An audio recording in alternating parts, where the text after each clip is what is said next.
These snowballs can explode when falling from the sky, and this block is ridiculously long. Today, we're going to look at some crazy illusions that anyone can set up in Mario Maker 2. Bonsai bills are arguably the coolest looking gizmo in the game, but often don't get the love they deserve. We can use these monstrous bullets as cover for some sneaky secrets in our levels. You see, as long as a bonsai bill is placed in your world, it will cover up anything that goes behind it. We can use this to our advantage by hiding things like power-ups or 1-ups behind them for Mario to find. Better yet, we can add normal speed auto-scroll to our course to make the screen move at the exact speed of the bonsai bills to make the angry sun seem to swoop down out of nowhere. Or, if we're feeling really devious, we can leave a spicy surprise wiggler that will only appear when the bonsai bill is defeated. Ever feel like some enemies are underpowered? We can beef up these spike tops by overlapping them with a cannon using a super simple setup. For some reason, if we place a cannon on the ground and put a rocky wrench stacked underneath a winged spike top, the rocky wrench will burrow down into the ground and keep the flying enemy on its head. Because the cannon keeps him from surfacing, the winged spike top can stay safe from harm while blasting cannonballs at Mario. To take this to the next level, we can even switch out the spike tops for winged spinies to launch even more projectiles. Enemies in Mario Maker are constantly on the move, but with this next illusion, we can make them look like they're on an invisible treadmill. To stick enemies to the ground, we use a twister with a twist.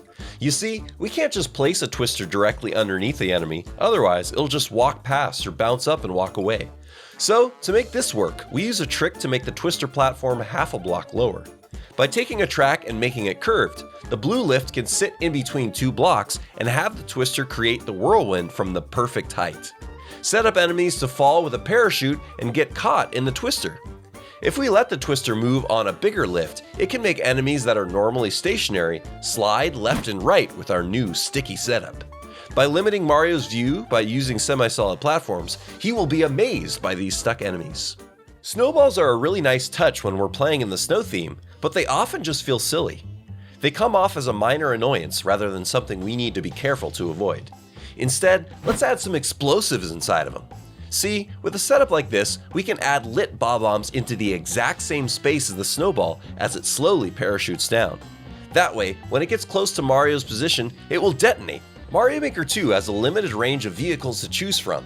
This next idea can give us the illusion that giant mechanisms are attacking poor Mario. By combining platforms on tracks as the floor with auto-scroll, we can convince Mario that a deadly tank army is advancing towards him. We can even use conveyor belts at the bottom of these machines to really make it feel like they're moving across the screen to the left. We only have so many enemies to use in Mario Maker 2, but what if we could create new characters out of terrain blocks? In this idea, we can use semi-solid platforms to make angry-looking chefs who are trying to cook Mario into a delicious meal. The Super Mario Bros. 3 style has a great semi-solid design that, when combined with a few hard blocks on tracks and ice blocks for a mouth, make for a fun new character for Mario to battle. Doors and pipes are pretty useful for making rooms, but what if we could teleport Mario without him even seeing? We can create a curtain that covers up the entire screen, and then when it goes back down, something new will appear. This is done using custom auto-scroll moving at the fastest speed down and to the right with a scroll-stopped room. Then, using poison in the Forest Night theme, we can make it move up fast to destroy a bob-omb that breaks that scroll stop. Mario doesn't know it, but he's being pushed by the auto-scroll while all he can see is a covered screen until a new area is magically revealed. Firebars are an interesting trap to deal with, but can become stale when they're always used the same way. With a little bit of setup, we can make a massive and deadly inferno circle that chases Mario and can scorch him in 360 degrees. By placing each firebar on its own track at a different angle that eventually fall onto a single track together, we can come up with a circle design that is much more unique and terrifying. Mario Maker 2 did add water in the forest themes, but we're still not able to add waves. Well, in this next idea, we can let Mario practice his favorite beach activity. By placing these diagonal tracks like so under the water with blue skull platforms on them, Mario can run at full speed across them until they start to move in this wave formation.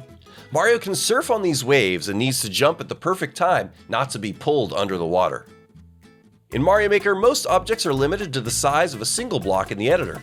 What if we could make a ridiculously long brick block instead?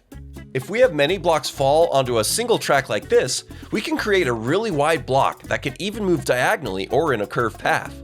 And hey, by using this setup, we have so much more options than your standard snake block. Mario isn't always the most subtle when he's breaking in to steal some sweet gold. This time, we'll force him to move carefully. See, Mario needs to avoid being seen by these wigglers in the dark ghost house. If he gets caught, they will alert their ghost army to immediately swarm him. Thwomps actually move on a track at the same rate as the wigglers and will only trigger if Mario is in the wiggler's line of sight. If it does, a POW block is destroyed and deceptive gold drops onto note blocks, spawning the angry boo rings. Mario Maker 2 is a very two-dimensional game, but we can trick Mario into 3D. If we use short bridges and stack them like this and put diagonal tracks on either side, we can make a staircase optical illusion. It works great to make ghost houses feel like, well, actual houses, and to add more convincing multi-story buildings to your levels. If staircases don't mess with Mario's eyes enough, we can place cannons like this to make a weird effect. If you stare into the center of this ring, it looks like the cannonballs spin around the center and then move outward. Monty moles can be really annoying to deal with when they pop out of nowhere. Instead, we can make them look hilarious and get stuck flailing their limbs while they move around. All we need is a Monty mole in the ground and to put a winged Buzzy Beetle on top of his head. Then, place a twister on top of that, which will get stuck on the Buzzy Beetle until the mole gets triggered. Keep them tracked with ground above them for this really silly illusion. Speaking of Monty moles, rumor has it that they can defy the regular laws of physics. In a course like this, we can make Montys drop down from below us and then suddenly appear above us. This is done with two sets of Montys carefully synced up so one drops out of view while the other one appears. This makes for a very fun and unique puzzle type illusion that can add intrigue to your course. There are many ways that we can take illusions to the next level and hide secrets in our courses. For 10 insane ways to hide secrets, click on this video on the screen right now. I'm Arrowstotle, and thanks for watching.